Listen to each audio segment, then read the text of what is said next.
Pada pembelajaran sebelumnya, kita sudah tahu bahwa antara komponen ekosistem senantiasa saling berinteraksi. Tujuan utamanya ialah agar dapat menjaga kelangsungan hidupnya. Nah, untuk melangsungkan kehidupan, setiap organisme tentu membutuhkan energi.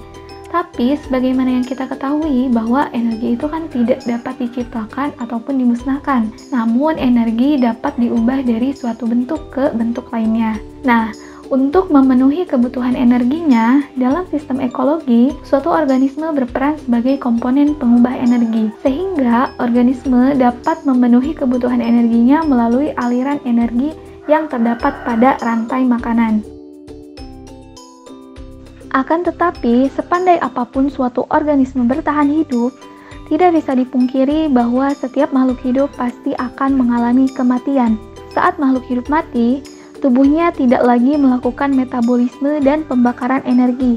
Walaupun makhluk dalam satu rantai makanan mati, aliran energi dan aliran materi masih tetap berlangsung.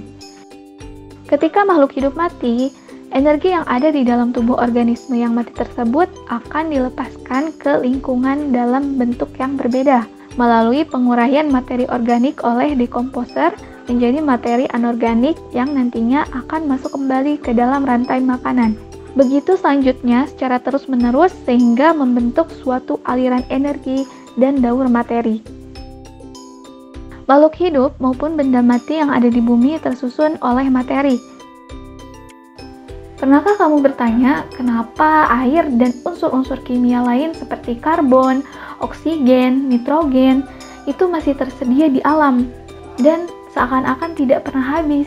Padahal kehidupan di bumi ini kan sudah sangat lama, yaitu sekitar 2,5 miliar tahun yang lalu. Dan unsur-unsur tersebut juga pasti digunakan oleh makhluk hidup. Kira-kira kenapa ya? Nah, untuk mengetahui jawabannya, kamu harus berkenalan dengan daur biogeokimia. Daur biogeokimia adalah peredaran unsur kimia dari lingkungan melalui komponen biotik dan akan kembali ke lingkungan. Proses ini terjadi secara berulang-ulang dan tak terbatas. Berbeda dengan aliran energi, unsur-unsur kimia dalam ekosistem berpindah ke setiap trofik dalam rantai makanan tanpa mengalami pengurangan. Nah, unsur-unsur kimia tersebut masuk ke dalam komponen biotik melalui udara, tanah, atau air. Nah, jadi dalam pembelajaran kali ini, kita akan belajar mengenai daur biogeokimia. Tujuan dari pembelajaran ini ialah sebagai berikut.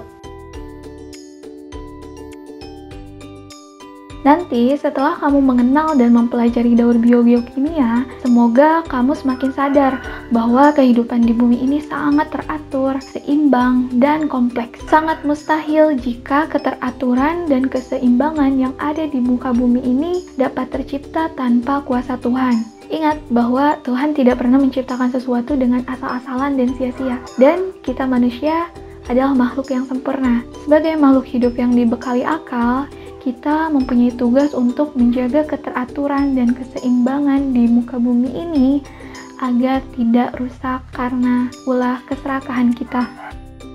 Oke, sekian video pengantar kali ini. Semoga bermanfaat. Selamat mengerjakan tugas. Bye-bye.